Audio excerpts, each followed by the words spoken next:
ಹಾಂ, ಎಲ್ಲ ಸರಿಯಾಗಿ ಅರ್ಥ ಮಾಡ್ಕೊಂಡು ಗಣಿತಗಳನ್ನು ಮಾಡಿರಿ. ಮಾಡೋದಾಯ್ತಂದ್ರೆ ನೋಡ್ರಿ, ನಾ ತಿಳಿಸಿ ಹೇಳ್ತಾನು. ಒಂದು ಕ್ವಶನ್ ಅದ, ಒಂದು ಮಾದರಿ ಅದ. ಅಗಾಡಿ ಅನುಪಾತದ ಲೆಕ್ಕ ಒಂದು ನಾವು ಹಾಕಿದ್ದೀವಿ ಎಕ್ಸಾಂಪಲ್. ಈಗ ನೋಡ್ರಿ, ಸರಿಯಾಗಿ ತಿಳ್ಕೊಂಡು ಮಾಡೋದಾತಂದ್ರೆ ವಿಡಿಯೋ ಕಡೆ ಆನ್ ಮಾಡಿ. ಓಕೆ, ಎಲ್ಲರ ಬೋರ್ಡ್ ಕಡೆ ನೋಡ್ರಿ, ನೀವು ಮಾಡಿರಿ. ಯಾಕಂದ್ರೆ ಒಂದು ಉದಾಹರಣೆಗೆ ಇದೊಂದು ಸ್ವಲ್ಪ ಇದು ಆಯ್ತದಾಗ ಕೊಟ್ಟಾನ, ಅದಟ್ಟು ಜನಸಂಖ್ಯೆದಾಗ ಕೊಟ್ಟಾನ, ಅದಟ್ಟು ಮಿಶ್ರಣದಾಗ ಕೊಟ್ಟ. ಅನುಪಾತಗಳು ಒಂದೇ, ಡ್ರೆಸ್ ಅಷ್ಟೇ ಬೇರೆ. ಎಲ್ಲ ಮನುಷ್ಯರಿದ್ದಂಗೆ ಡ್ರೆಸ್ ಚೇಂಜ್ ಆಗ್ಯಾವ. ಒಂದು ಸ್ವಲ್ಪ ನೋಡ್ರಿ, ನಾ ಹೆಂಗೆ ತಿಳಿಸ್ತಾನೆ. 105 ಮಿಶ್ರಣ ಬೆರಿಕೆ. ಬೆರಿಕೆ ಬರೋಬ್ಬರಿ 105 ಲೀಟರ್. ಬೆರಿಕೆ ಬರೋಬ್ಬರಿ ಎಷ್ಟು? 105 ಲೀಟರ್. 105 ಲೀಟರ್ ಬೆರಿಕೆ ಅಂದ್ರೆ ಏನು? ಇದ್ರಾಗ ಹಾಲು ಇರ್ತದೆ, ನೀರು ಇರ್ತದೆ. ಇದನ್ನು ತಿಳ್ಕೊಬೇಕು ಮೊದಲು ನೀವು. ಬೆರಿಕೆ ಅಂದ್ರೆ ಇದ್ರಾಗ ಹಾಲು ಅದ, ನೀರು ಅದ ಅಂತ ಅರ್ಥ. ಆಮೇಲೆ ಮೊದಲು ಏನು ಬರ್ದಾನ? ಹಾಲು ಬರ್ದಾನೋ ನೀರು ಬರ್ದಾನ? ಹಾಲು ಬರೋಬ್ಬರಿ 4 ಲೀಟರ್. ಹಾಲಿನ ಅನುಪಾತ 4 ಲೀಟ್ರು. ನೀರಿನ ಅನುಪಾತ, ನೀರು ಅದರ ಅನುಪಾತ ಎಷ್ಟದ? 3 ಲೀಟ್ರ್ ಅದ. ಇದು ಬೆರಿಕೆ ಅದ ಅಂದ್ರೆ ನಾವೇನು ಮಾಡ್ಕೋಬೇಕು? ಅನುಪಾತದ ಮಿಶ್ರಣ ಮಾಡ್ಕೋಬೇಕು. ಅನುಪಾತದ ಮಿಶ್ರಣ ಬರೋಬ್ಬರಿ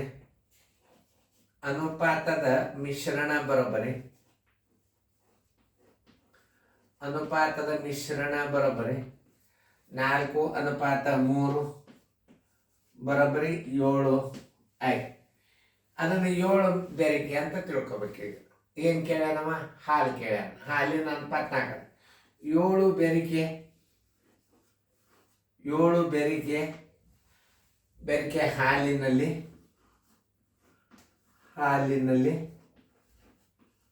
ಎಷ್ಟದ? 4 ಲೀಟರ್ ಹಾಲದ. ಕೇಳಿದ್ದು ಹಾಲು 4 ಲೀಟರ್ ಹಾಲು ಇರ್ತದ. 7 ಬೆರಿಕೆ ಹಾಲಿನಲ್ಲಿ 4 ಲೀಟರ್ ಹಾಲು ಇರ್ತದ. 105 ಬೆರಿಕೆಯ ಹಾಲಿನಲ್ಲಿ ಎಷ್ಟಿರ್ತದ?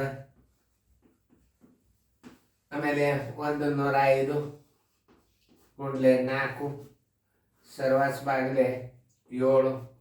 7 ಒಂದಲೆ 7 5 ಬರೋಬ್ಬರಿ 15 4 60.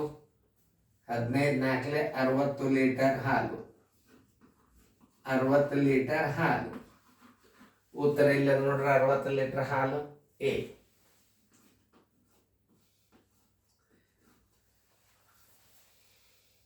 ನೋಡ್ರಿ, ಅದು ಸಪ್ರೇಟ್ ಅದ. ಸ್ವಲ್ಪ ವಿಚಾರ ಮಾಡಿಕೊಂಡು ಗಣಿತಗಳನ್ನು ಮಾಡಿರಿ ಅಂತ ತಿಳ್ಕೊಂಡು ಇದನ್ನು ಚೆನ್ನಾಗಿ ಬಿಡಿಸ್ರಿ, ಮಾಡ್ರಿ. ನಾ ಬಂದು ತಿಳಿಸ್ತೀನಿ.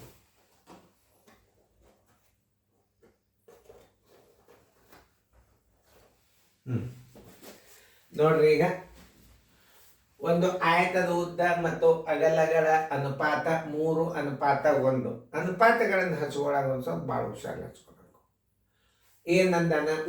ಉದ್ದದ ಅನುಪಾತ ನೀವು ಮಾಡಿರಿ ಅಂತ ತಿಳ್ಕೊಂಡು ಉದ್ದದ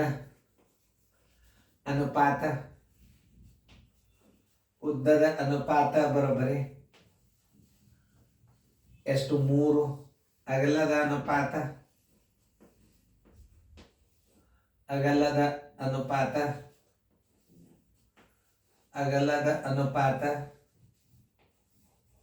1. ಏನು ಕೊಟ್ಟಾನ? ಅಗಲವು 4 ಸೆಂಟಿಮೀಟರ್ ಇದ್ದರೆ ಹಚ್ಚುವರಿದ್ರ ಮುಂದೆ. ಅಗಲವು 4 ಸೆಂಟಿಮೀಟರ್ ಇದ್ದರೆ, ಅಗಲ 4 ಸೆಂಟಿಮೀಟರ್ ಕೊಟ್ಟಾನಂದ್ರೆ ಇದನ್ನು ನೀವು ಎಷ್ಟು ಅಂತ ಕಂಡು ಹಿಡಿಬೇಕು. ಇಷ್ಟೇ, ಏನಿಲ್ಲ. ಒಂದು ಅಗಲ ಇದ್ದಾಗ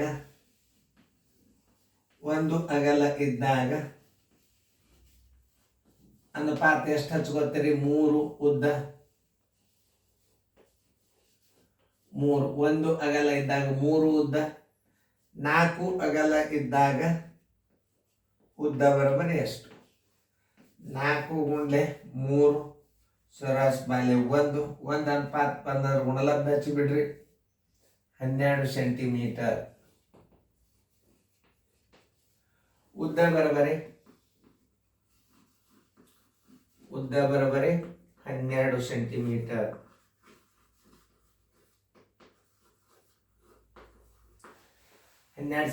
ಎಲ್ಲಿ ಅದ ನೋಡ್ರಿ ಎ.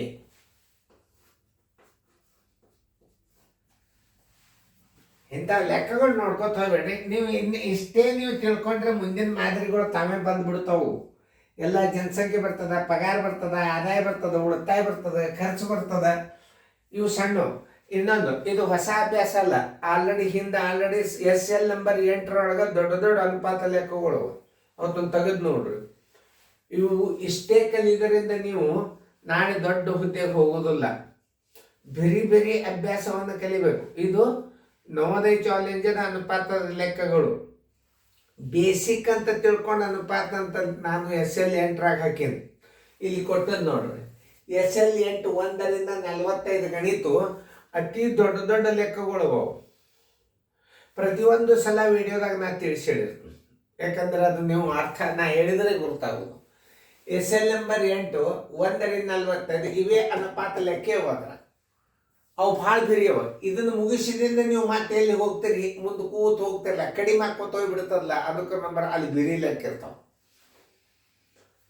ಇವು ಹೆಚ್ಚಾಕೋತ ಏನು ಹೋಗ್ತದಲ್ಲ ಅವು ಸಣ್ಣ ಲೆಕ್ಕ ಬರ್ತಾವ.